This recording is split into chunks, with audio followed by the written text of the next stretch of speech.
Scott, grand jury proceedings are held in secret, and releasing details of what went on would truly be more the exception than the rule. But lawyers for the accused say they need that exception, and in fact have one judge already siding with them in their claim that they can't effectively defend their clients if the rules were broken. Former Pharaohs dancer Crystal Quinn was to be a star government witness against Gerace at his trial last year on drug and sex trafficking charges, but she turned up dead in a Wellsville apartment of a drug overdose. Even without her testimony, Gerace was convicted.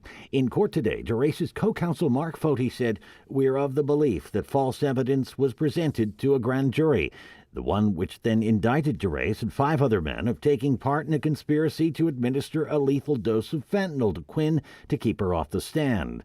It wasn't the first time Foti said that, and it was enough to convince federal magistrate Jeremiah McCarthy to inspect the grand jury minutes himself, where he found additional problems, specifically with the way prosecutors presented the case, concluding, "I have grave doubts the grand jury acted independently of the government." McCarthy ordered not only for the grand jury minutes to be released to the lawyers representing the defendants, but to the public as well. I'm feeling more optimistic knowing that a judge finally stepped to the plate and said, you know what, enough is enough.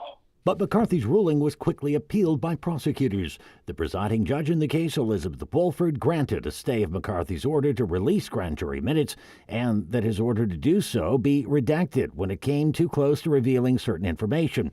In one example, McCarthy notes the relatively short time it took for the grand jury to indict 6 individuals while considering 28 counts. How long they took, though, was blanked out in his ruling.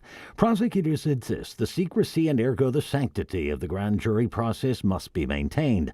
But Gerace has his own thoughts on why they want to keep a lid on things, wondering aloud that if they did nothing wrong, then why can't his lawyers see those grand jury minutes? Prosecutors go in, they tell their story, they do whatever they want, and then say, well, guess what? Nobody's going to see it, so it doesn't really matter, does it? The sides will be in court again next month. As it stands, this trial is expected to begin late next spring and is expected to take the entire summer of 2026 to conduct. On your side in the newsroom, Dave McKinley, Channel 2 News.